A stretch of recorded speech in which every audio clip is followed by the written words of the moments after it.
فإن خير الحديث كتاب الله وخير الهدي هدي محمد صلى الله عليه وسلم وشر الأمور محدثاتها وكل محدثة بدعة وكل بدعة ضلالة وكل ضلالة في النار. حضرات، ابھی محترم انصاری صاحب نے جن آیات کی تلاوت کی وہ سورہ بقرہ کی 211 تا 216 آیات تھی. ان کا مفہوم یا ان کے آیات کی ترجمانی یہ ہے: بنی اسرائیل سے پوچھو ہم نے انہیں علم و بصیرت کی کتنی روشن نشانیاں دی تھیں، اور جو کوئی اللہ تعالیٰ کی نعمت پا کر پھر اسے محرومی و شقاوت سے بدل ڈالے تو یاد رکھو اللہ کا قانون مکافات بھی سزا دینے میں بہت سخت ہے.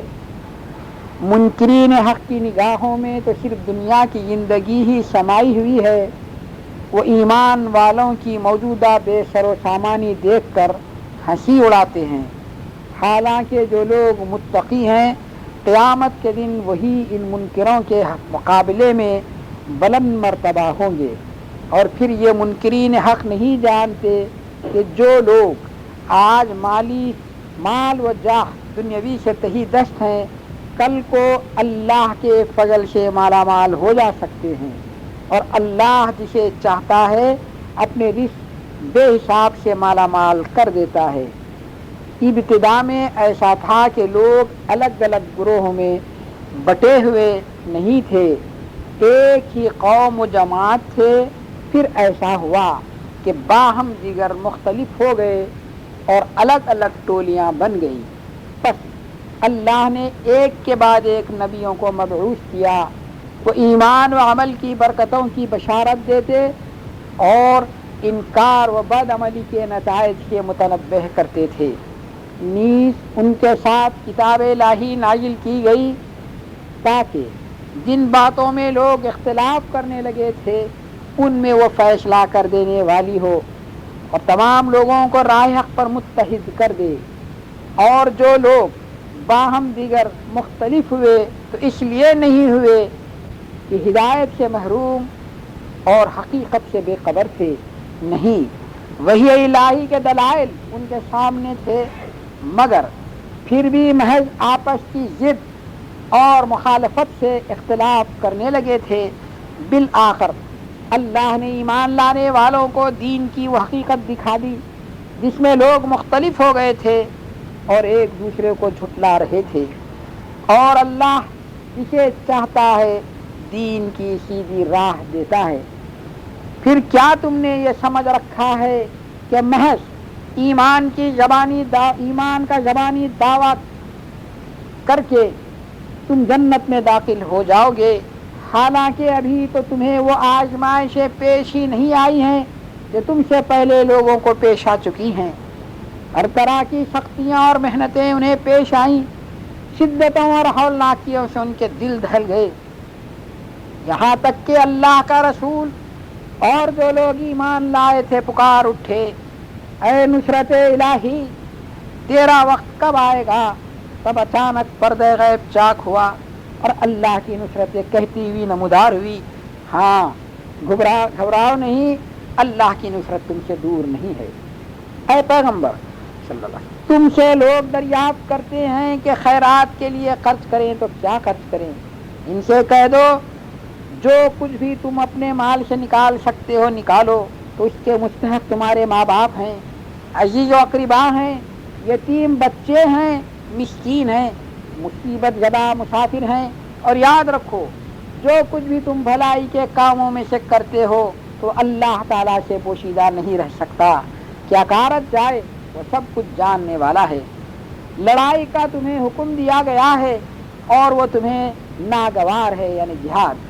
لیکن بہت ممکن ہے ایک بات کو تم ناگوار سمجھتے ہو اور وہ تمہارے حق میں بہتر ہو، اور ایک بات تمہیں اچھی لگتی ہو اور اسی میں تمہارے لیے برائی ہو.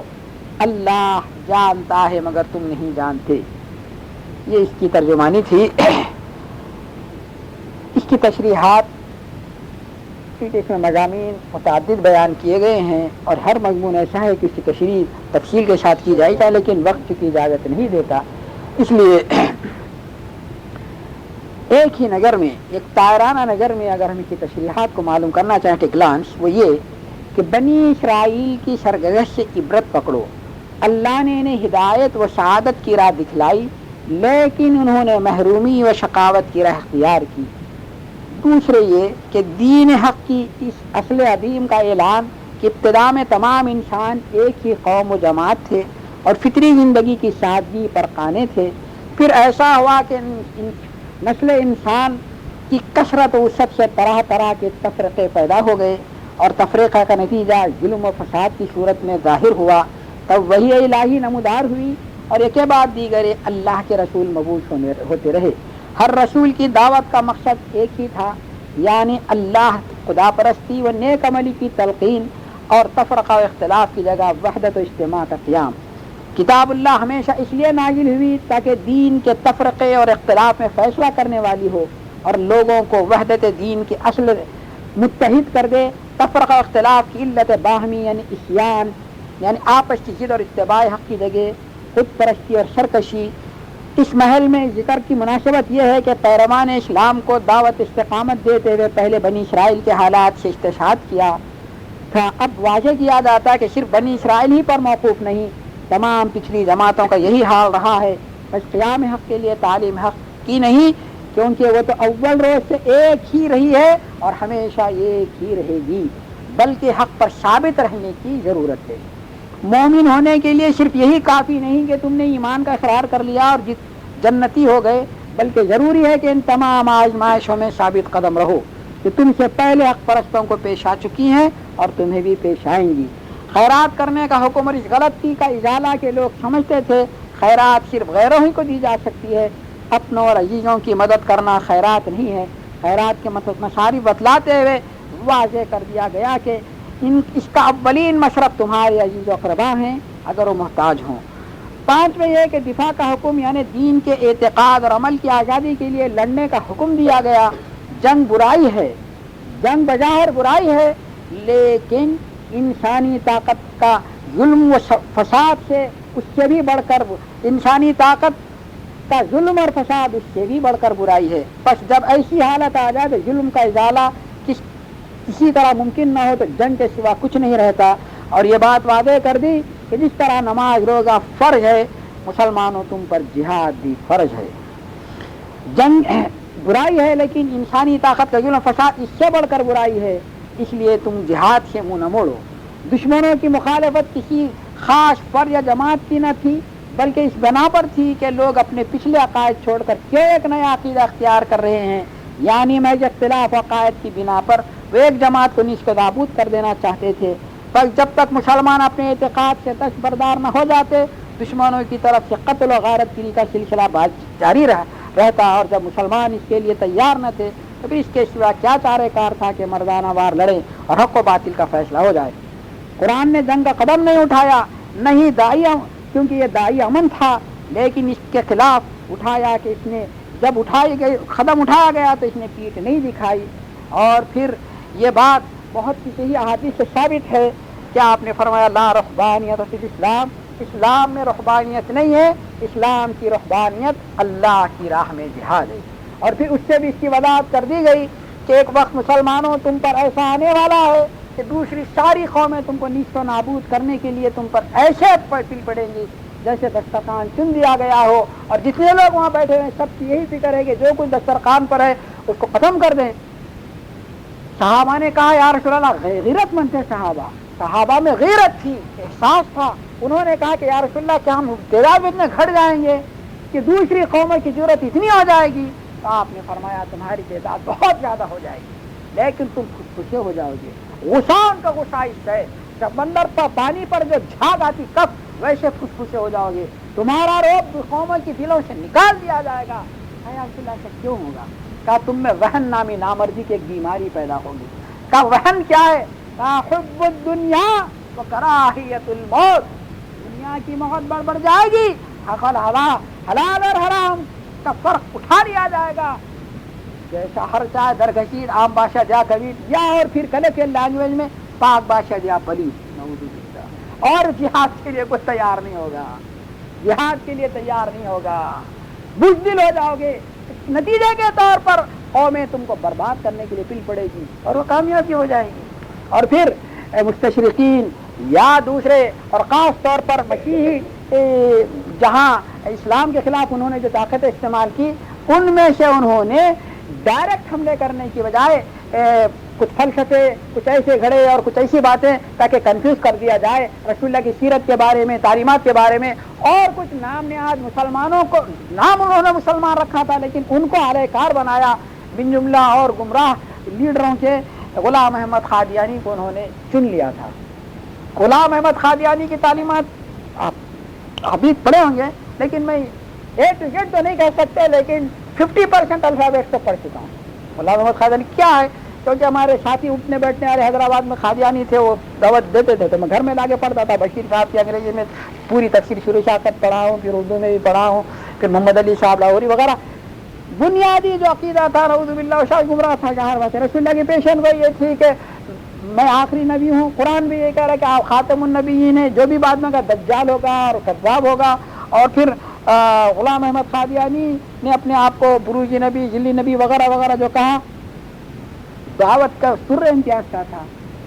مستشرقین نے، انگریزوں نے اس کو خرید لیا تھا۔ وہ کہہ رہا تھا کہ میری نبوت کی، نعوذ باللہ، نبوت تو تھا ہی نہیں، جھوٹا، میری نبوت کی خصوصیت یہ ہے کہ اب میرے بعد اب جہاد نہیں ہے۔ ہاں یہ دعوت ہے، جہاد نہیں ہے، اب جہاد نہیں، میری شریعت میں جہاد نہیں ہے، نعوذ باللہ، قیامت تک جہاد ہے، رہے گا قیامت۔ جیسا کتب علیکم الصیام، روزے تم پر فرض کر دیے گئے، جیسے روزے فرض ہے، نماز فرض ہے۔ کتب علیکم القتال فریضہ، کتب بوان فریضہ، جہاد فرض ہے، جہاد فرض ہے، جہاد فرض ہے۔ جہاد کا انکار کرنے والا مسلمان نہیں رہتا ہے۔ قرآن میں بار بار اللہ نے تاکید کی ہے، حدیث میں اس کی جہاد فرض تھا، جبھی تو رسول اللہ بنفس نفسی صاحب بھی نکلے، صحابہ کرام بھی، لیکن یہ آپ کی موجودگی میں دین کامل ہو گیا۔ نہ غلام احمد کی ضرورت ہے، نہ کسی اور فاسق فاجر کی، نہ کسی کذاب کی، نہ دجال کی، دین مکمل ہو چکا ہے۔ اب یہ سوال بطور سل بنی اسرائیل، اب سوال یہ پیدا ہوتا ہے، یہ جو سوال کیا گیا بطور زجر توبیخ کی توجہ دلائی کہ مسلمانوں کو چاہیے کہ بنی اسرائیل کی تاریخ سے عبرت حاصل کریں۔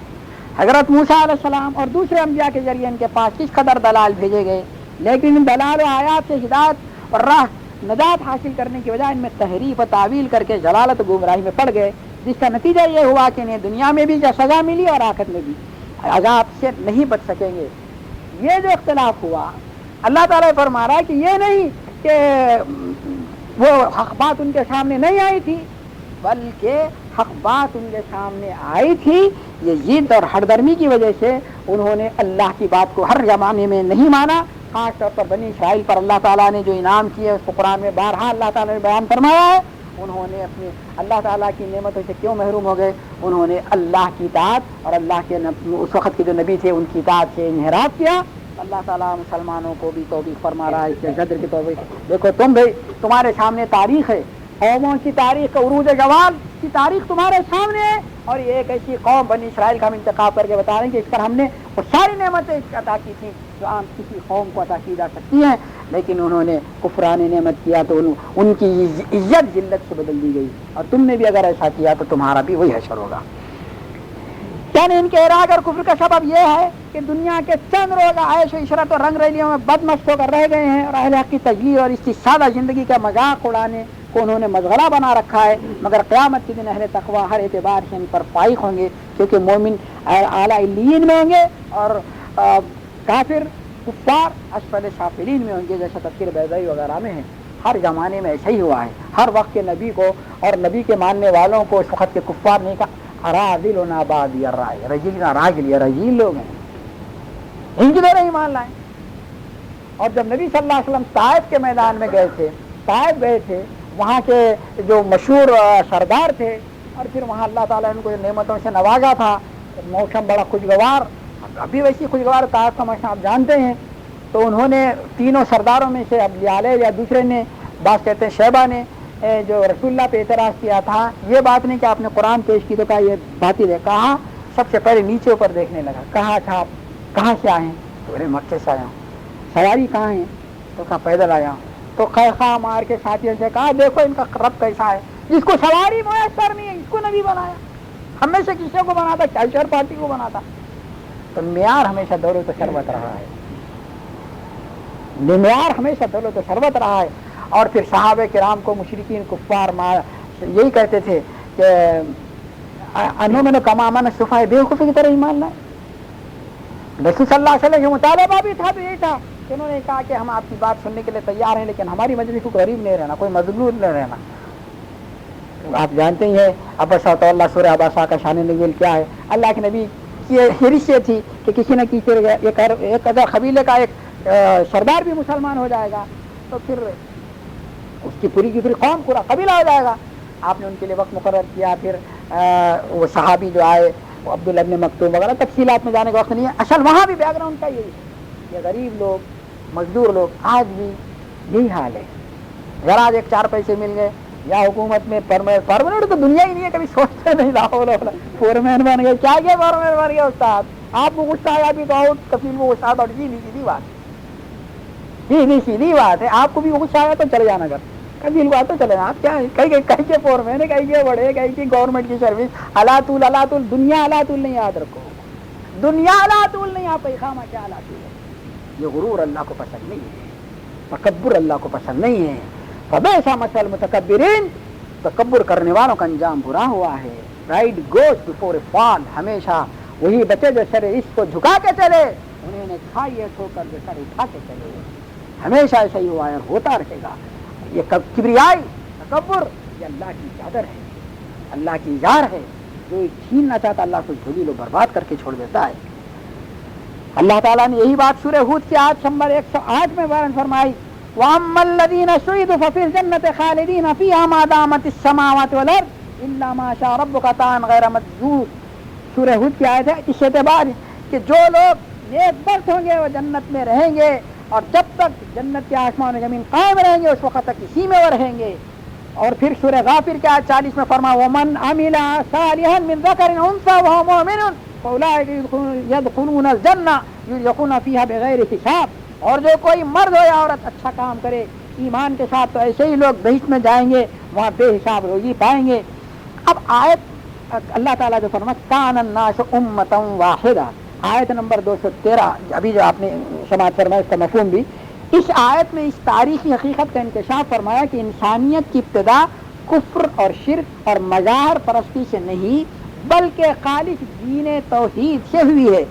ابتدا میں تمام انسان ایک ہی دین توحید رکھتے تھے اور ایک ہی ان کی ملت تھی۔ حضرت آدم علیہ السلام کے بعد حسب تشریح ابن عباس رضی اللہ عنہما 10 قرنوں یعنی 1000 سال تک تمام لوگ موحد تھے۔ اس کے بعد شیطان کے بہکانے سے ان میں شرک آیا اور اختلافات پیدا ہوئے، تب اللہ تعالیٰ نے حضرت نوح علیہ السلام کو بھیجا اور پھر مسلسل انبیاء آتے رہے اور ان پہ کتابیں نازل ہوتی رہیں تاکہ ان کو اختلافات سے نکال کر ہدایت الہی کی طرف لایا جائے۔ بس آیت میں فبعث اللہ نبی کا یہ تشریح اس کی وہ ہے۔ اسی طرح سورہ یونس کی آیت 19 میں ارشاد فرماتا وما كان الناس الا امة واحدة فاختلفوا ولولا كلمة سبقت من ربك لقضي بينهم فيما فيه يختلفون۔ اور شروع میں لوگ ایک ہی راہ پر تھے، پھر جدا جدا مذہب ہو گئے، اور اگر اللہ تعالیٰ کی ایک بات آگے نہ ہو چکی ہوتی تو جن باتوں میں اختلاف کرتے رہے ہیں ان کا فیصلہ کبھی کیا ہوتا۔ پہلی امتوں کی گمراہی کی وجہ یہ بتائی جا رہی ہے، پہلی امتوں میں ضد اور سرکشی کی وجہ سے اختلاف پیدا ہوا اور اس کی بدولت گمراہ ہو گئی۔ اب اللہ تعالیٰ اپنا آخری نبی بھیج کر اور پھر اپنی آخری کتاب نازل فرما کر تمام اختلافات کا فیصلہ کر دیا، اپنی توفیق خالص بھیجنے سے مومنوں کو صراط مستقیم کی ہدایت دی۔ واضح ہے کہ امت محمدیہ بھی شروع میں اختلافات نہ تھے، سلف صالح تمام کے تمام قرآن حدیث کی بلا واسطہ اتباع کرتے رہے۔ پھر جب دین میں غلط رائے، خام اجتہاد، تقلید پر جمود ہو گیا، لوگ آرا ہوا پرستی کو دین سمجھنے لگے تو امت فرقوں میں بٹ کر تباہ ہو گئی۔ اس سے صرف متبع سلف یعنی کتاب و سنت پر عمل کرنے والے ہی بچے۔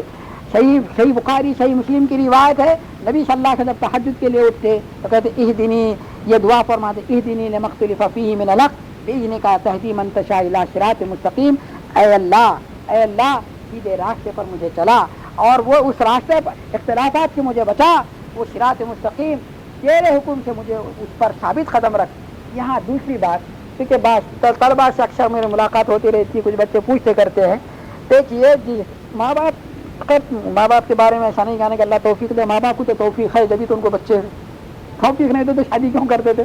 سب سے بڑی توفیق ہے کہ شادی کیے یہ لوگ، بڑا احسان کیے، پھر بچے بھی ہو گئے، یہ بھی توفیق اللہ کی توفیق سے سب ہو رہا ہے۔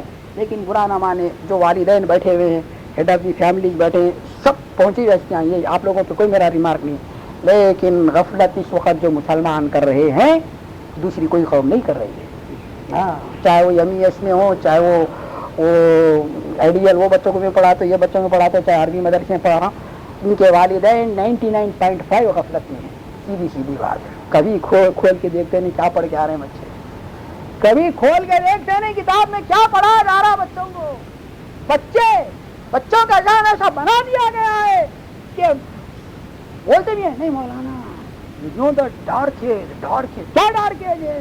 تو بچوں کو سمجھائے نہیں، ماں باپ کا قصور ہے، کبھی بتائے؟ انسانیت ڈارک ایج میں پیدا نہیں ہوئی ہے، بالکل برائٹ، بالکل روشنی میں پیدا ہوئی ہے۔ انسان پہلے جاہل نہیں تھا، عالم تھا، علم سے ابتدا ہوئی ہے، ہدایت سے ابتدا ہوئی ہے، روشنی سے ابتدا ہوئی ہے، ان کے ذہن میں بات بٹھا دی گئی ہے۔ یہ فلسفیوں کی آراء ہیں، یہ وہ انسانیت کی تاریخ، تم کو کیا معلوم انسانی کی تاریخ؟ قل هل عندكم من علم فتخرجوه لنا، علم ہے تو ٹیبل ٹاک کرو، ہم سے بات کرو دلائل کی روشنی میں۔ العلم اگر ہے ما قال اللہ قال الرسول، وہی الہی علم حقیقی یہی ہے، باقی جتنے علوم ہے چاہے علم کلام ہو، منطق ہو، فلسفہ ہو، تاریخ ہو، جغرافیہ ہو، علم اضافی ہے یہ۔ اب تھوڑی دیر کے لیے آپ سوچیں، ہم سورہ بقرہ پڑھتے ہیں، اگر ہمارے بچے سورہ بقرہ کی آیت پہلا ہی پارا، اس کو پارے کر بعد میں بنائے، پارے پہلے تو تھے نہیں، پہلے ہی پارا لے لیے، کیا آدم علیہ السلام کا قصہ اس لیے کہ ڈل کے جیسے مولانا شمیم صاحب نے فرمایا کہ قالی تعبیزوں کے لیے، گندے پلیتوں کے لیے، فلاں کے لیے، شیطان کو بھگانے کے لیے، شیطان کو بھگانے کے لیے، جن کو تابع کرنے کے لیے، اس کے لیے یہ سنا۔ کم سے کم کچھ ان آیات کو سمجھا دیتے بچوں کو۔ سب سے پہلے سوال یہ پیدا تھا، انسانیت ڈارک میں پیدا ہوئی، جہالت میں پیدا ہوئی، گمراہی میں پیدا ہوئی، بعد میں ہوتے ہوتے، بلکہ میں نے اسکول کا نام نہیں لیتا، اچھی بات نہیں ہے، ایک بچہ کہہ رہا ہے مولانا اصل بات یہ ہے کہ رسول اللہ صلی اللہ علیہ وسلم نعوذ باللہ تو جاہل تھے، آپ کی طرح بھی ایسی جاہل لوگ تھے، بادیہ نشین تھے، اور اب رسول اللہ جو بولے اب کیسا یہ لوگوں کو نیکی کرنے کے لیے کیسے توجہ دلاتے، پھر اس کے لیے بولے جنت ہے ادھر۔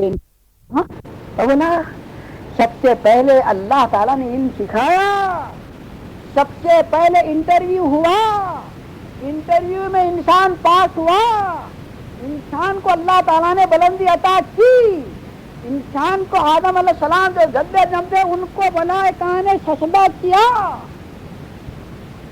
فرشتوں نے اعتراف کیا، آدم نے نہیں کیا، کیونکہ آدم کو سب کچھ سکھا دیا، نالج دے دی، علم سکھا دیا، وعلم آدم الاسماء کلها ثم عرضهم على الملائکہ، یہ فرشتوں پہ پیش کیا، آدم سے کہا کہ بیان کرو، پر انہوں نے بیان کیا، فرشتوں سے انٹرویو، تم بیان کرو، کہا سبحانک لا علم لنا الا ما علمتنا انک انت العلیم الحکیم۔ فرشتوں نے اس کا اظہار کیا، کہا کہ اے اللہ لا علم لنا، نفی الجن سے ہمارے پاس کوئی علم نہیں، وہی جو تو نے ہم کو سکھایا ہے، الا ما علمتنا۔ تو مولا اب یا ڈارک ہے یا روشنی ہے کیا بتاؤ، علم ہے یا جہالت ہے؟ مولا یو بلیو ان قرآن، یہ تو وہ عادت ہے نا، مولا ڈرو رہنے تو بعد میں پیار لینا، یہ ٹرانسلیشن تو دیکھو تیرے بھائی کتنا بڑا ظلم ہے۔ پہلے سارے بھیا بچے کو معلوم نہیں، سارے فلسفے کو پی گئے بچے، پی گئے، یہ زہر ہے جو پلا دیا گیا، یہی بچے کل کے دن لیکچرر بنتے ہیں، وہ پروفیسر بنتے ہیں، خود ملحد، ہم کو ملحد بنا دے رہے ہیں، ہم کو ملحد بنا دے رہے ہیں۔ مدرسے کے نام میں کہیں نہ کہیں اسلام ہے، نعوذ باللہ اسلام نہیں ہے، وہاں جان اسلام لکھا ہوا ہے، یہ مصیبت ہے آج۔ دوسرا میں نے کہا پہلے انسان جاہل تھا، علم نہیں تھا، وہ تھا، وہ ڈارک ایج میں ہو گیا، وہ ظلمت میں پیدا ہوا، وہ فلاں ظلمت میں تو نور میں پیدا ہوتا، علم سکھا دیا گیا، اللہ نے سکھا کے بھیجا۔ اچھا بھیجنے کے بعد میں زمانہ گزر گیا، جانور تھا، پھر ہوتے ہوتے بولے نہیں انسان بھی نہیں، اصل میں ہمارے جب ہم نے بندر تھا، چل بندر ہی بنا دیا اس کو، وہ دم گھستے گھستے گھستے گھستے گھستے گھستے میں بولا تھا سنی تم میٹرک میں کون سے اسکول میں فلاں بولا بھائی زیادہ مت بولو میں اسکول بھی بدنام ہوں گا اسکول دونوں اسکولوں کے ٹیچر ہمارے دوست ہیں وہ لوگ بولیں گے کیا آگے یہ ہمارے خلاف کاروائی کر رہے ہیں میں کسی کو برا نہیں بولتا اللہ علیہ اللہ علیہ ملامت ہم پر ان پر نہیں ہے میں بولا یار آپ بتاؤ یہ پرموشن آپ کا پرموشن ہونا نا یہ بندر کی جو دم گھستے گھستے گھستے انسان بن گئے تو انسان میں نیکسٹ پرموشن کیوں نہیں مل رہا ہمیں خالی دم گھسا ہوا انسان ہے آگے اور بنانا ایک طرف تو یہ ہوا جو بندر دم گھس کے انسان بن گئے باقی بندر کیا خوشور کرے اب تک ان کی گھسی نہیں تم ان کی بھی گھسنا نہ ہوگا انہیں کیا خوشور کرے بھائی ان کے دوسرے ساتھی تو دم گھس کے انسان بن گئے تو انہوں بندر کے بندر کیوں رہ گئے ان کا کیا اللہ میاں کے پاس سے لگا بولا بندر سے نہیں آدم سب سے پہلا انسان ہے علم کی روشنی میں علم سکھا کے بھیجا گیا پھر دوسری بات جب آدم کو بھیجا جا رہا تھا اللہ تعالیٰ نے یہ نہیں کہا کہ جہالت میں رہیں گے تاریکی میں رہیں گے برسا برس گزر جائیں گے اس کے بعد آہستہ سلسلہ شروع ہوگا نہیں فَإِمَّا يَأْتِيَنَّكُم مِّنِّي هُدًى وَمَن تَبِعَ هُدَايَ فَلَا خَوْفٌ عَلَيْهِمْ وَلَا هُمْ يَحْزَنُونَ اللہ تعالیٰ نے بات پہلے حبوط آدم کے وقت جب دنیا میں بھیجا جا رہا تھا اسی وقت یہ کان میں بات ڈال دی یہ کان میں ان کو اس بات سے وعدہ کر دیا کہ دیکھو تم دنیا میں جا رہے ہو ہدایت میں بھیجوں گا تفسیر ابن جریر میں علامہ ابن جریر لکھتے ہیں کتاب و رسول میں کتاب نازل کروں گا اور رسول کو بھیجوں گا جیسا موسیٰ علیہ السلام رسول تو ان پر توریت عیسیٰ علیہ السلام رسول تو ان پر انجیل داؤد علیہ السلام رسول تو ان کو زبور ابراہیم علیہ السلام رسول تو صحائف ابراہیم محمد صلی اللہ علیہ وسلم آخری رسول امام الانبیاء فخر کونین سید موجودات تو آپ پر کتاب قرآن عظیم الشان یہ آخری الہانی کتاب ہے فَإِمَّا يَأْتِيَنَّكُم مِّنِّي هُدًى جو میری ہدایت کی پیروی کرے گا کتاب اور سنت کو پکڑے گا وقت کے نبی کو اور اس کی کتاب کو مضبوطی سے تھامے گا فَلَا خَوْفٌ عَلَيْهِمْ وَلَا هُمْ يَحْزَنُونَ خبردار اس کتاب کو ماننا رسول کو ماننا نہ تم کو خوف ہوگا نہ غمگین ہوں گے دوسری بات یہ اب آیا امت محمد جا کر سوال یہ پیدا ہوتا ہے محمد صلی اللہ علیہ وسلم اور ان کے ساتھ فالوورز آف دا پروفیٹ اصحاب نبی امام بخاری کی صحیح بخاری کی جو روایت ہے اختارهم اللہ لصحبت نبیہ ولاقامت دینہ اللہ نے صحابہ کرام کو اپنے پیارے نبی کی صحبت کے لیے چن لیا اور نبی کی اتباع پیروی کے لیے اس وقت صحابہ کے سامنے کیا چیز تھی بھائی آپ تاریخ پڑھیں تاریخ کا مطالعہ کریں قرآن نازل ہو رہا تھا چلتا پھرتا قرآن محمد صلی اللہ علیہ وسلم سے وہ کون تھے مسلمان نہیں تھے ان کا کیا مذہب تھا ان کا کیا دین تھا یہ مذہب بار بار مت بولیے بھائی آپ بھی قرآن پڑھ دیں میں جی طالب علم قرآن کا چھوٹا بھائی ہوں آپ کا قرآن میں تو اسٹڈی کیا بھائی علماء کی محفل ہے قرآن کی محفل ہے حفاظ کی اسکالر کی محفل ہے مذہب کا رفت تو قرآن میں تب تک سے نہیں دیکھا مذہب کہاں ہے مذہب کیا ہے یہ مذہب کا جو لفظ ہے یہ انگریزوں کی نکالی ہوئی بدعت ہے یہ انگریزوں کی نکالی ہوئی غلط تصور ہے مذہب نہیں ہمارا دین اسلام ہے قبر میں ہم سے مذہب کے مبارک پوچھا جائے گا یہ نہیں پوچھا جائے ماں من رب کا تر رب کون ہے ماں مذہب کا اللہ میں اختیار بھی نہیں آتی نعوذ باللہ ماں دینوں کا من نبیوں کا الیوم اکملت لکم مذہبکم ہے دینکم دین مکمل ہو چکا ہے رضیت باللہ ربا و بالاسلام مذہباً ہوتا ہے لیکن آج آپ صحابہ کرام کتاب و سنت کو مان رہے تھے اور صحابہ کرام ایسا کیوں کر رہے تھے ان کے پیش نظر قرآنی آیات تھی الہامی کتاب تھی من یطع اللہ ورسولہ فقد فاز فوزا عظیما جس نے اللہ کے رسول کی اطاعت کی کامیابی کو پہنچا من یطع اللہ جس نے اللہ کے رسول کی اطاعت یدخل جنات تجری من تحتها الانہار ایسے باغات پر کو داخل کیا جائے گا جس کے نیچے نہریں بہتی ہوں گی جنتوں میں بالا خانوں میں جو اللہ کے رسول کی اطاعت کریں گے اولئک مع الذین انعم اللہ علیہم من النبیین والصدیقین والشہداء والصالحین وحسن اولئک رفیقا جو اللہ کے رسول کی اطاعت کریں گے جنت میں کیسے معزز جن پر اللہ نے انعام کیا انعم اللہ علیہم سب سے اعلیٰ طبقہ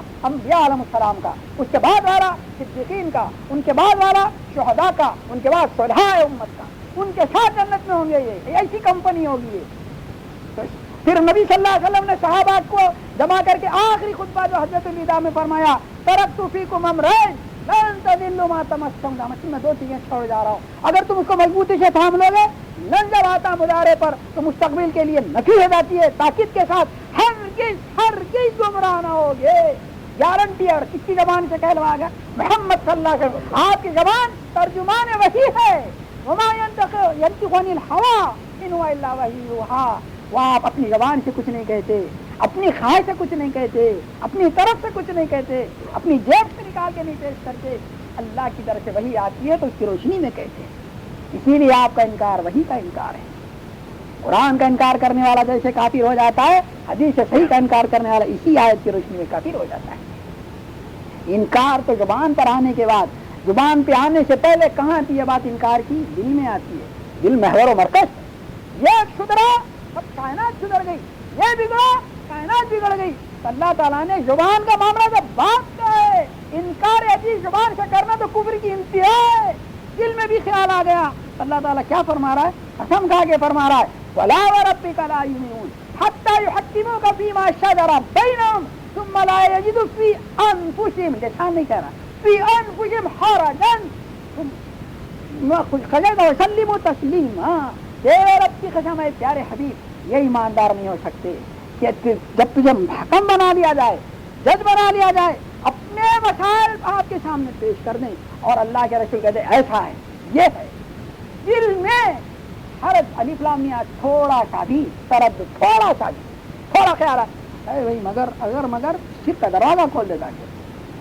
اللہ فرما رہے مسلمان نہیں، دل میں بھی نہیں لا سکتے۔ ما آتاکم الرسول فخذوہ وما نہاکم عنہ فانتہوا، جو رسول دے کو لے لو، جس سے منع کرے رک جاؤ، تھم جاؤ، ٹھہر جاؤ۔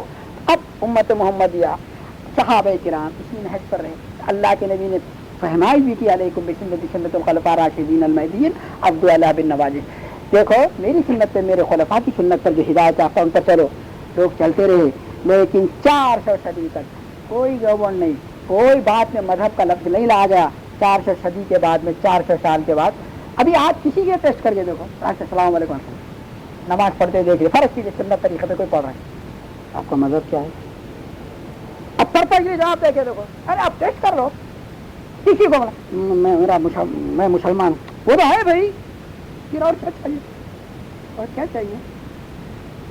میں مثلا خبر میں آپ سے سوال کروں، من رب ہوگا، تیرا رب کون ہے؟ ربی اللہ۔ ماں دینوں کا، تیرا دین کا؟ دین الاسلام۔ پھر سے پوچھا، ہاں دین تو ہے بھائی اسلام، مذہب کیا پوچھے گا؟ اس سے ماری رہی ہے پچ کروا مطلب کہیں کا کر رہے تھے فرشتے، تو بہت شارٹ ٹیمپر رہے تھے، وہ خبر کا خشاف کرنے والے ایسے ہم فرشتے تھوڑے ہی ہوں۔ میرے بھائیوں مطمئن نہیں ہے ہم، دین اسلام پر مطمئن نہیں ہے ہم۔ میں آپ کا مذہب کیا؟ ارے بھائی بول رہے نا ہمارا مذہب اسلام ہے، دین نہیں بھائی، دین تو ہم بھی مسلمان ہیں بھائی، مگر مذہب کیا ہے؟ اب بہت زیادہ پرک کرے تو نہیں بھائی آپ کا مذہب کیا ہے؟ حنفی ہے، شافعی، مالک، حنبلی، شریعت کی برا نہ مانے میرے بھائیوں، کبھی غور کرو اکیلے بیٹھ کر سوچو، جب آپ نے شریعت کے نام سے 4 راستے کھول دیے تو طریقت والے کیا برا کرے، صوفی منوش کیا برا کرے؟ انہوں نے کہا بھائی جب 4 کھولے ہم بھی 4 کھولیں گے۔ 4 کیا ہے؟ قادری، چشتی، شہروردی، نقشبندی۔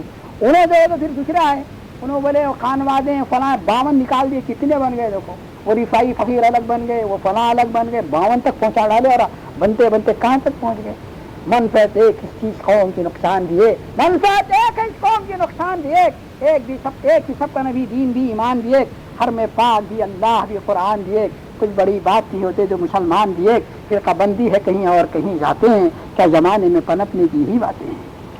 زمانے پر یہ باتیں، جب قرآن ایک ہے، قبلہ ایک ہے، نبی ایک ہے، رب ایک ہے، تو پھر یہ اختلافات کہاں سے آگے؟ اور یہ تو ہر درمی کفر ایک دوسرے کو کافر بنانے کے لیے اپنی صلاحیتیں لگا دی، وہ کافر یہ کافر ہو، کہ سب کی فکر اگر یہ ہوتی سب مل کر اللہ تعالیٰ کی رسی کو مضبوطی کے ساتھ سے، واعتصموا بحبل اللہ جميعا ولا تفرقوا، سب مل کر اللہ کی رسی کیا ہے؟ کیا آسمان سے اللہ نے کوئی رسی چھوڑی ہے؟ کتاب و سنت رسی، اللہ کا کلام، رسول اللہ صلی اللہ علیہ وسلم کی ارشادات گرامی ہے۔ جب تک اس کو امت سنبھالی رہی تو کامیاب رہی، اور جب اس کے ہاتھ سے پھسل گئی رسی، نکل گئی، ٹکڑے ٹکڑے ہو گئے، ایک دوسرے کو کفر کے پتے، ان کا نے حلال ان کا نے حرام، ان کا نعوذ باللہ، کہاں سے نکالیے؟ ناواقف لوگ جو اپنے قیاس و گمان کی بنیاد جیسا مذہب ان کی اس طرح میں تاریخ مرتب کرتے ہیں، آج بچوں کی تاریخ پڑھائی جا رہی ہے، تو کہتے ہیں کہ انسان اپنی پوری زندگی کی ابتدا شرک کی تاریکیوں سے کی، پھر تدریجی ارتقاء کے ساتھ ساتھ یہ تاریکی چھٹتی اور روشنی بڑھتی گئی، یہاں تک کہ آدمی توحید کے مقام پر پہنچا، کتابیں لکھ دیے، پی ایچ ڈی کیا تو ان کو تھیسس سبمٹ کیا تو ڈگری ملی اس پر. یہ کوئی علم ہے؟ جہل ہے. یہ قرآن اس کے برعکس ہے، یاد رکھیے قرآن اس کے برعکس ہے. قرآن کی روحانی تعلیم پر غور کیجیے اور اپنے بچوں کو ساتھیوں کو کھلائیے. قرآن اس کے برعکس ہے، یہ بتاتا ہے کہ دنیا میں انسان کی زندگی کا آغاز پوری روشنی میں ہوا، پوری روشنی میں، تاریخ ڈارکیج نہیں ہے اسلام میں، پوری روشنی میں ہوا. اللہ تعالیٰ نے سب سے پہلے جس انسان کو پیدا کیا تھا اس کو یہ بھی بتا دیا تھا کہ حقیقت کیا ہے اور تیرے لیے صحیح راستہ کون سا ہے. اس کے بعد ایک مدت تک نسل آدم راہ راست پر قائم رہی اور ایک امت بنی رہی، جیسے کہ ابھی حدیث آپ کے سامنے عبداللہ بن عباس نے بیان کیا. پھر لوگوں نے نئے نئے راستے نکالے اور مختلف طریقے ایجاد کیے. اس وجہ سے نہیں کہ ان کو حقیقت نہیں بتائی گئی تھی، بلکہ اس وجہ سے کہ حق کو جاننے کے باوجود بعض لوگ جائز حق سے بڑھ کر. اب یہاں ایک سوال پیدا ہوتا ہے، جو اختلاف پیدا ہوا اور جو اختلاف اس وقت بڑھ رہا ہے، اس کی اصل وجہ کیا ہے؟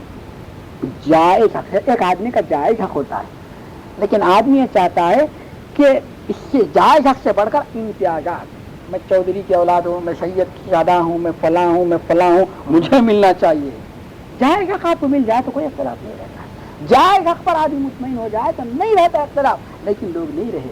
جائز حق سے بڑھ کر امتیازات، فوائد اور منافع حاصل کرنا چاہتے تھے اور آپس میں ایک دوسرے پر ظلم، سرکشی، زیادتی کرنے کے خواہش مند تھے. اسی خرابی کو دور کرنے کے اللہ تعالیٰ نے انبیاء کرام کو مبعوث کرنا شروع کیا. یہ انبیاء اس لیے نہیں بھیجے گئے تھے کہ ہر ایک اپنے نام سے ایک نئے مذہب کی بنیاد ڈالے. سب نے اسلام کی طرف بلایا. اسلام کے معنی کیا ہے؟ سبمیشن ٹو گاڈ، گردن نہادن، اللہ کے سامنے، اپنے اللہ کے احکام کے سامنے اپنے آپ کو جھکا دینا. روز اول سے اسلام ہی رہا، روز اول. اب یہ جو مستشرقین نے جو کہا، آج مسلمان بھی کہہ رہے ہیں کہ رسول اللہ فاؤنڈر آف اسلام تھے. فاؤنڈر نہیں تھے، قرآن پڑھتے نہیں ہم. رسول اللہ بانی اسلام ہے، بانی اسلام بول رہے، ہم بھی بول رہے تقریر میں بانی اسلام محمد صلی اللہ علیہ وسلم. اللہ رسول اللہ بانی تھے، بانی تو اللہ ہے. اس آیت پر کم سے کم امت غور کرتی تھی، ایسا غلط جملہ نہ کہتی. رسول اللہ تعالیٰ نے کیا کہا کہ محمد صلی اللہ علیہ وسلم بانی صحیح، دا فاؤنڈر، یہ بانی ہے، مؤسس ہے اسلام کے نہیں. الیوم اکملت لکم دینکم، ان الدین عند اللہ الاسلام، اللہ کا مقبول طریقہ اسلام ہے. روز اول سے وہ دین کی تکمیل ہوئی، رسول اللہ کی حیات طیبہ مکمل ہو گیا، مکمل ہوا. الیوم اکملت، یعنی کہا اللہ نے کہ الیوم اسست، یا رسول اسس الرسول نہیں، اسس النبی نہیں، بلکہ یہ تکمیل کے لیے بھیجے گئے. جو نقش تھا وہ پورا ہو گیا، شریعت مکمل ہو گئی، دستور حیات مکمل ہو گیا. الیوم اکملت لکم دینکم، مسلمانوں اب تمہارے لیے دین اسلام مکمل ہو چکا. واتممت علیکم نعمتی، اسلام میری نظر میں سب سے بڑی نعمت ہے، اس کو میں نے تمام کر دیا. تمام کرنے کے لیے آئے تھے رسول اللہ. ایک بلڈنگ بن رہی تھی، رسول اللہ اس کے بانی نہیں ہے، بلکہ بلڈنگ بن رہی تھی، تھوڑا سا کام فائنل ٹچنگ تھی، وہ فائنل ٹچنگ پوری کر دیا. جیسا کہ حدیث صحیح کا مفہوم بھی یہی ہے کہ آپ نے فرمایا کہ ایک عمارت بن رہی تھی، ایک اینٹ کی جگہ رہ گئی تھی. لوگ جو بھی آ کے کہتے تھے اگر یہاں اینٹ پوری ہو جاتی تو عمارت میں بڑی خوبصورتی آ جاتی، کامل ہو جاتی. آپ نے فرمایا وہ اینٹ میں ہی ہوں، میں آ گیا، دین مکمل ہو گیا. اب اس میں اضافے کی گنجائش ہے نہ کمی کرتے تو ملحد ہوتے ہیں، اضافہ کرتے تو بدعتی ہوتے ہیں. ایک شخص، دو آدمی بیٹھ کے گاڑی میں بحث کر رہے تھے، دونوں، ایک تو قادیانی ایک مسلمان. ان کا تھوڑا نالج کم ہے، انہیں پریشان کر رہا تھا. تو ایک ہندو جو ہے اردو میڈیم سے پڑھا ہوا وکیل، انہوں نے سامنے اخبار پڑھا تھا. جب بحث بہت بڑھ گئی ٹرین میں ادھر بیٹھا ہوا ہوں، تو ہندو نے دونوں کو بلا کے کہا آپ مسلمان ہیں؟ ہم بھی مسلمان. آپ بھی مسلمان ہیں، آپ کا کیا دعویٰ ہے؟ تو انہوں نے غلام احمد قادیانی کو ہم جو ہے نبی بروز جی نبی ذلی نبی مانتے ہیں. ان سے کہا تم کیا ہے؟ انہیں ہم آخری نبی مانتے ہیں. تو قادیانی سے نے کہا میرے پاس زیادہ ٹائم نہیں ہے، میں آپ بہت ڈیپ اسٹڈی کی آپ کے مذہب دین کی، اسلام کی. دیکھیے بلڈنگ جب مکمل ہو گئی تو آپ کو حق حاصل ہے اس میں اضافہ کرنے کا. آپ کا گھر بن گیا تو میں باہر سے آ کے آپ کے گھر میں کچھ اضافہ آلٹریشن کر سکتا ہوں کیا؟ تو نہیں. کہ دین اللہ کا ہے، دین مکمل ہو گیا. تمہارے نبی پہ یہ آیت نازل ہوتی تھی، تم جو جس نبی کا نام لے رہے نہیں اسی اضافہ کر رہا ہے اس میں، اس لیے تم یو آر رانگ ان کرائٹ، تم غلط ہے، صحیح ہے. قادیانی کا 2 جملوں میں جواب دے دیا. اس نے کہا دین مکمل ہے, کیوں اضافہ کر رہے تم؟ کہا قادیانی تو معتوب ہے, متون ہے, ملعون ہے, وہ تو حق پہ نہیں ہے. یہ جو بدعتی ہیں اہل سنت والجماعت اپنے آپ کو کہہ رہے ہیں, یاد رکھیے بدعتی ان کے چھوٹے بھائی ہیں, برا مت مانیے. اس لیے دھڑلنے سے بڑھاتے جا رہے ہیں, کتنا بڑھا دے کتنا, ہر معاملے میں کی بدعت, ہر معاملے کی بدعت. میرے بھائی حق نہیں ہے آپ کو اپنی طور پر اضافہ کرنے کا. اس لیے اللہ کے نبی نے ہم کو متنبہ فرمایا تھا, خیر الحدیث کتاب اللہ, خیر الحدیث حدیث محمد صلی اللہ علیہ وسلم. بہترین طریقہ, بہترین بات اللہ کی کتاب, بہترین طریقہ محمد صلی اللہ علیہ وسلم طریقہ. کل محدثۃ شر الامور محدثات, بدترین کام وہ ہے جو لوگ نکال لیں, بدترین اللہ کی نظر میں, بدترین بدترین بدتر ہے, اللہ ناراض ہے اس سے. کل محدثۃ بدعہ, ہر نئی بات بدعت ہے. کل بدعت ضلالہ, کل ضلالۃ فی النار, ہر بدعت گمراہی ہے, گمراہی کا ٹھکانہ جہنم ہے. دنیا میں تو نماز پڑھتے رہیں گے, روزہ رکھتے رہیں گے, حج کریں گے, زکات دیں گے, لباس وجہ قطع مسلمانوں کی ہوگی, لیکن صحیح مسلم شریف کی روایت جب میں پڑھتا ہوں تو دل دہل جاتا ہے. نبی صلی اللہ علیہ وسلم فرانا فرتکمر الحوض, تو تمہارا ہے انتظار کر رہا ہوں گا ہوگا کوثر پر, اس کا پانی اس طرح ہوگا, اتنا ٹھنڈا ہوگا, اتنا میٹھا ہوگا, اس کا رنگ ایسا ہوگا, ایک مرتبہ پینے کا پھر پیاس نہیں لگے گی. میں ان کے چہرے سے لباس ہے تو مسلمان ہی نظر آئیں گے نا. آپ خیرات کر رہے ہوں گے, پلا رہے ہوں گے, اللہ نے آپ کو عطا کیا ہوگا کوثر, انا اعطیناک الکوثر. ان کے آپ کے اور امت کے درمیان ایک پردہ حائل ہو جائے گا, ایک پردہ حائل ہو جائے گا. آپ جو ہے اللہ تعالیٰ سے بڑے حسرت سے کہیں گے, اے اللہ انہیں محروم کیوں کیا جا رہا ہے, یا اللہ انہیں محروم کیوں کیا جا رہا ہے.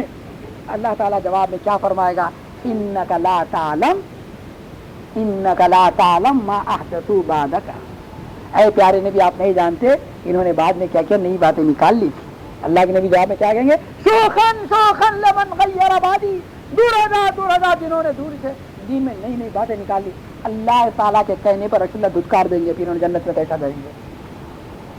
بدعت کو معمولی سمجھا نہیں, اس میں کیا برا ہے. ارے مرنے کے بعد تیسرے دن رسول اللہ کوئی فنکشن کیے, 7ویں دن کوئی کیے, 10ویں دن کوئی کیے, ساری چلتی کہاں سے نکالنے چاہیے.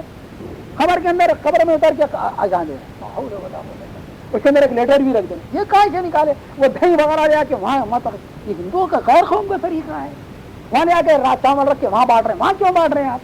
40 قدم آ کے پھر ایک نئی دعا, پھر الفاتحہ بولو, پھر بولنا چاہو. کہاں سے نکال رہے ہیں سب یہ؟ پھر کفن کے اوپر الگ لکھ دے رہے ہیں, کشانی پہ بھی کچھ لکھ دے رہے ہیں, بیٹا کے ابیر ڈال کے اس پہ بھی لکھ رہے ہیں, بول رہے ہیں کہ مردہ ایسا بیٹھ کے اٹھا کے خبر میں یہ دیکھیں گے, دیکھ لیں گے لا الہ محمد رسول اللہ لکھا ہوا ہے, بول دیں گے, پڑھ دیں گے لا الہ محمد رسول اللہ. اتنا نہیں سوچتے. اللہ کے نبی صلی اللہ علیہ وسلم نے فرمایا قبر میں جب تم دفن کر دیتے ہو, ملکان ینزلان, 2 فرشتے اترتے ہیں, یا قدان یا جلسان, ڈھاتے بٹھاتے ہیں. فرض کیجیے بھائی, آپ کسی کو بولتا ہے بھائی اگر میں تھوڑی دیر کے لیے میت بن گیا تو میری موت سے پہلے موت نہیں آئی ہے, فرض کرو میرے کو ابیر ڈال دیا, اللہ ایسا بدعتی وقت نہ لائے.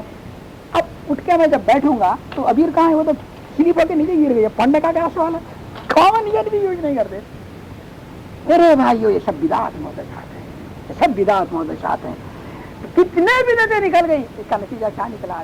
حق بات پہ اتنا غبار آ گیا, اتنا غبار آ گیا, لوگوں کو سمجھ میں نہیں آ رہی آج بات. لوگ بتا رہے تو نہیں بات ہے بھائی, یہ کہاں کا بات ہوئی. اور وہی جملہ دوہرا رہے ہیں جو مشرکین عرب کفار مکہ دوہراتے تھے, لہن وجدنا علیہ آبانا. ارے بڑوں سے ہم چلے آ رہا ہے بھائی, بڑوں سے چلے آ رہا ہے, یہ دلیل نہیں ہے. اللہ تعالیٰ کیا فرما رہا ہے, اولو کان آباؤنا لا یعقلون شیئا ولا یہتدون. اگر ان کے باپ دادا عقل نہ رکھتے, ان سے نابینا ہو تو کیا تم ان کے طریقے پہ چلو گے؟ ہمارے لیے یہی کتاب و سنت ہے.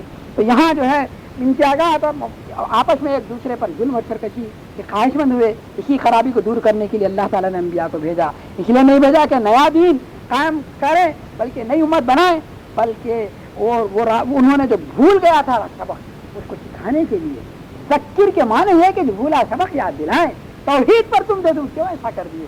توحید کی جگہ شرک کیسے آ گیا؟ یہ الہاد کیوں آ گیا ہے؟ تم روشنی میں پیدا ہوئے تھے, تم کو علم دیا گیا تھا, ان کی حالت کی طرف تم کیوں جا رہے ہیں؟ اس سلسلے میں میرے بھائی ایک مسئلہ ہے خیر و شر.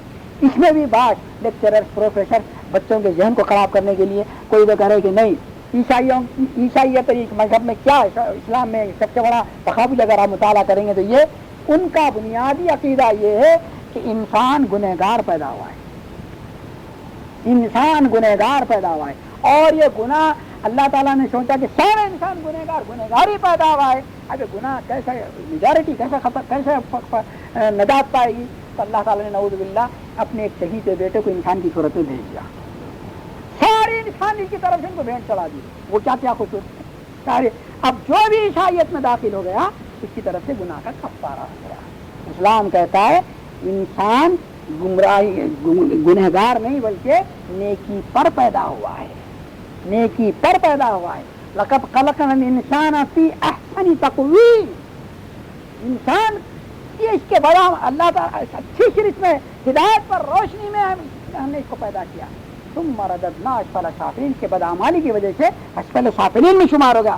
انسان کی اصل فطرت جبلت کی نیکی اور بدی کا ہے، یعنی کیا بالطبع نیک بنا گیا ہے یا بد، یا دونوں. اس کی داخلی جذبات و داعیات کی کشاکش اور خارجی اعمال نتائج کا میدان نور ظلمت ملکیت اور بہیمیت ہے یا پھر عظمت و ذلت ہے. نیکی بدی دونوں نظر آتے ہیں. اب دیکھیں تین نظریات ابھرے، کچھ فلسفی مسلمان آپ نے کہنے والے ایک پہلے نظریے کو اپنائے، کچھ دوسرے کچھ تیسرے، لیکن حقیقت ان لوگوں کی نظروں سے اوجھل ہو گئی. انسان کی اصل جبلت و فطرت بدی ہے، ایک نظریہ جو کہتا ہے، لیکن باہر کی تربیت اس کو عارضی طور پر خوشنما کر دیتی عیسائیت نہیں ہے. لیکن مسلمان بھی نعوذ باللہ کہنے لگے. اور خصائص فطرت کے اعتبار سے خاص حیوان ہے، لیکن تربیت پذیری کے اعتبار سے ان میں فوقیت رکھتا ہے. درخت کی جڑ اور شاخیں متناسب نہیں ہوتی، لیکن ان کو کاٹ اور چھل کر درست کر لیتے ہیں. فطرت کی تمام خلقت کا یہی حال ہے، اصل میں ٹھیک اور معتدل نہیں ہوتا. باہر کی تربیت اور صنائی سے ایک نیا رنگ اوپر چڑھا لیتا ہے، لیکن جب اوپر کا رنگ کمزور ہو جاتا تو اصل نظر آ جاتی ہے. اس لیے اس کا مصنوعی رنگ اتر گیا اور اس کی اصلی فطرت شر ابھر آئی. یہ مذہب شر یا مذہب یاس ہے، وہ دنیا کی ہر چیز کو شر اور یاس کی نظر سے دیکھتا ہے. یونان میں دیوجانس کلبی ڈائگنس وغیرہ کا یہی فلسفہ تھا اور اس کا وہ پیشوا تھا. دیوجانس کلبی کے بہت سے اور بھی واقعات ہیں. دوسرا نظریہ تھا، دوسرا مذہب ان لوگوں کا ہے جو انسان کی فطرت کو بالکل ایک سادہ حالت میں دیکھتا ہے. وہ کہتا ہے کہ اس میں نیکی ہے نہ بدی، پلین پیپر ہے، نہ وہ کانٹوں کی چبھن ہے نہ پھولوں کی مہک. وہ مہک منفعل نقش انگیز وجود ہے جو اپنے ساتھ کچھ نہیں لایا. وہ سادہ لوہے سادہ ہے، اس میں جو کچھ پاتا لے لیتا ہے. وہ ایک دامن ہے جس کے اندر سوائے گنجائش اور رمق کے کچھ نہیں ہے. اس میں ہر طرح کا بوجھ بھر لینے کی صلاحیت ہے، مگر ابھی کوئی چیز اس پر بھری نہیں گئی ہے. اب اگر اس کو پتھر ملا تو اس کو بھر دے گا، پھول ملے تو اس کو اٹھا لے گا. بتشبیہ واضح طرز یہ کہ انسان کی فطرت اصلاً ایک سفید کاغذ ہے، اس پر کوئی نقش نہیں ہوتا، نہ تو کانٹے کی تصویر ہوتی ہے نہ پھول کی. اب جو کچھ اس پر لگ جائے گا بن جائے گا. حکمہ یونان میں اس مذہب کا یہ دور رہ چکا. اس قوم اس میں ایک معتزلہ فرقہ گمراہ فرقہ نکلا، اس کو اسی کی پیروی کرتا تھا. آج بھی حکمہ اخلاق اور یورپ میں فلسفے میں یہی تعلیم دی جاتی ہے. تیسرا مذہب اٹھا، وہ کہتا ہے کہ مذہب یہ کہتا ہے کہ انسان جامع خیر و شر ہے. یعنی وہ کہتا ہے آدمی زیادہ ہے صرف ہے معدونت، نیکی اور بدی دونوں اس کی فطرت میں موجود ہیں. بالقوہ و شیطان اور فرشتہ دونوں ہیں. قوت ملکوتی بہیمی دونوں رکھتا ہے. دنیا میں آ کر جس قسم کے خارجی معاشرات ملتے ہیں انہی کے مطابق اس کوئی قوت نشما پاتی اور زور پکڑتی ہے. اگر اثرات اس کے لیے جمع ہو جائیں جن کو تم نیکی کے لقب سے پکارتے ہو تو اس کی قوت ملکوتی ابھرے گی اور چمکے گی. لیکن برخلاف اس کے بدی کا گرد و غبار چھا جائے گا تو نیکی کی چمک مان پڑ جائے گی اور بدی کی تاریخ پھیل جائے گی، اٹھے گی. اس مذہب کے پیروں کے نزدیک انسان کے اندر بالقوہ ملکویت اور بہیمیت دونوں ہیں، مگر ان کا فعل تربیت و تاثرات سے نمود پکڑتا ہے. گویا نیکی اور بدی دو بیج ہیں. جب انسان کو اپنے ساتھ دنیا میں لاتا ہے، پھر جس کو تربیت و تاثر کا پانی مل جاتا ہے وہی پھولتا پھلتا ہے، تناور درخت بنتا ہے. دنیا قدیم و جدید دونوں میں اس مذہب نے بہت ترقی اور مقبولیت حاصل کی. ارسطو کا بھی یہی مذہب تھا اور تقریباً لوگوں نے حکماں نے اسی کو قبول کیا. ابن مسکویہ وغیرہ اسی طرف گئے ہیں. اب تیسرا صحیح نظریہ کیا ہے، تفصیل میں زیادہ تفصیل میں نہیں جاتا، اور وہ یہ ہے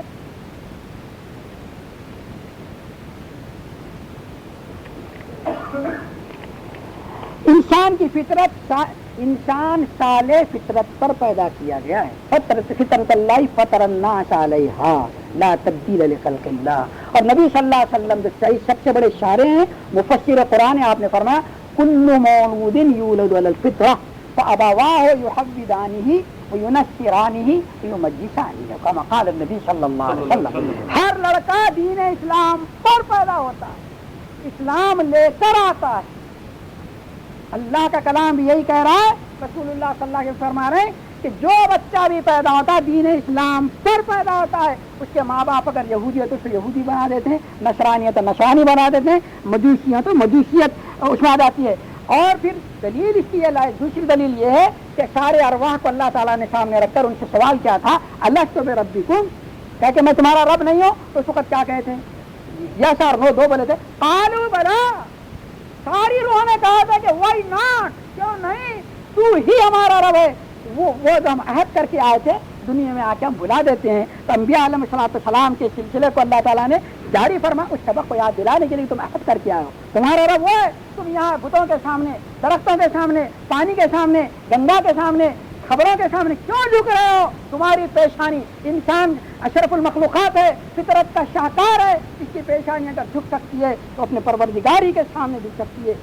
اس کے بعد میں یہی معنی ہے ذریت انسان کے بلا کہنے کے، کہ جب اللہ تعالیٰ نے پوچھا کہ الستُ بربکم، کیا میں تمہارا پروردگار نہیں ہوں؟ بس انسان کی فطرت اصلی تصدیق ہے، جو اس کے اندر ودیت کر دی گئی ہے، اور بلا کی جگہ تصدیق یعنی ربوبیت کی جگہ وہ انکار کرتا ہے، تو اس کی فطرت کی سزا نہیں، یہ غیر فطری صنعی ہے۔ اس فطرت صالحہ کا نام قرآن حکیم نے قلب سلیم رکھا ہے، یعنی وہ دل جو بالکل صحیح سالم اور اپنی اصل تندرستی و اعتدال پر قائم ہو، کوئی نیا آرے گا بیماری اس کو نہ لگی ہو۔ حضرت ابراہیم علیہ السلام کی نسبت اللہ تعالیٰ نے فرمایا اذ جاء ربہ بقلب سلیم، جبکہ اپنے رب کے حضور قلب سلیم یعنی فطرت صالحہ غیر آلودہ کے ساتھ حاضر ہوئے۔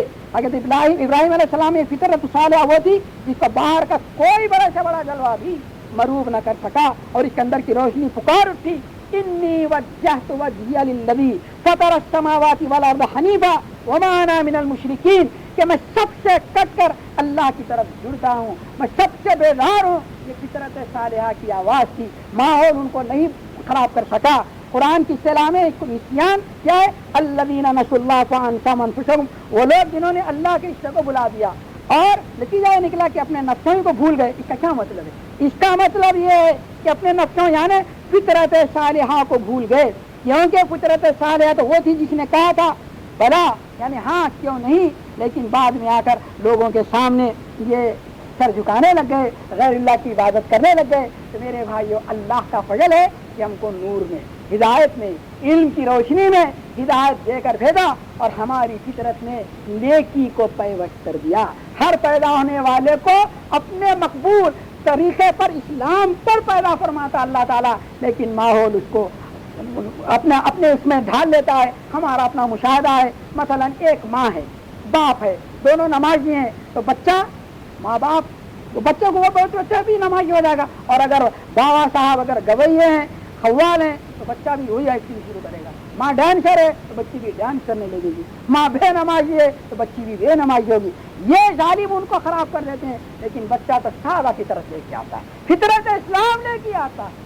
اللہ تعالیٰ فطرت اسلام پر پیدا کرتا ہے۔ ہمارا کام یہ میرے بھائیو کہ وہ جو فطرت صالحہ تھی اس کو مقدر نہ کریں، ماحول کے بجائے متاثر ہونے کے، جیسا کہ ابراہیم علیہ السلام متاثر نہیں ہوئے، سب سے کٹ جائیں، اعلیٰ ہے باطلہ سب کی نفی کر دیں۔ انی وجہت وجہی للذی فطر السماوات والارض حنیفا وما انا من المشرکین، میں سب سے کٹ کر اس پروردگار کی طرف رجوع کرتا ہوں جو ساری کائنات کا رب ہے۔ میری پیشانی اسی کے سامنے جھکے گی، میرے ہاتھ اسی کے سامنے، اور میں اسی کی گھٹا پھیلاؤں گا اور پھیلیں گے، اور میں اسی کے گھر کا طواف کروں گا، کسی قبر کا، کسی چلے کا نہیں کروں گا۔ میں منت بھی مانگوں گا تو اس کے نام کی، جون میں بھی جبا کروں گا تو اسی کے نام کا، ادب سے کھڑوں گا تو اسی کے سامنے، رکوع سجدہ بھی کروں گا تو اسی کے سامنے، اور پھر منتظم سے چمٹوں گا۔ میں کعبۃ اللہ جاؤں گا تو رسول اللہ صلی اللہ کے اتباع میں منتظم سے چمٹوں گا، کسی قبر کے پردے سے نہیں چمٹوں گا، کسی قبر کے اپنے سر کو نہیں ٹکراؤں گا۔ یہ پیشانی اللہ تعالیٰ نے اس لیے پیدا کی ہے کہ میں اسی کے سامنے جھکاؤں، اسی کے سامنے رگڑوں۔ یہی مجھے تعلیم دی گئی ہے، یہی میری فطرت کی آواز ہے۔ فطرت کی آواز اسلام ہے، غیر فطری آواز کفر ہے، الحاد ہے، اناد ہے، خدا بیزاری ہے، شرک ہے، یہ ساری ہے۔ اللہ تعالیٰ سے میری دعا ہے کہ اللہ تعالیٰ ہم سب کو اسلام پر قائم رکھے، ایمان پر ہمارا خاتمہ ہو۔ سبحان ربک رب العزۃ عما یصفون وسلام علی المرسلین والحمد للہ رب العالمین۔ سبحانک اللہم وبحمدک نشہد ان لا الہ الا انت نستغفرک۔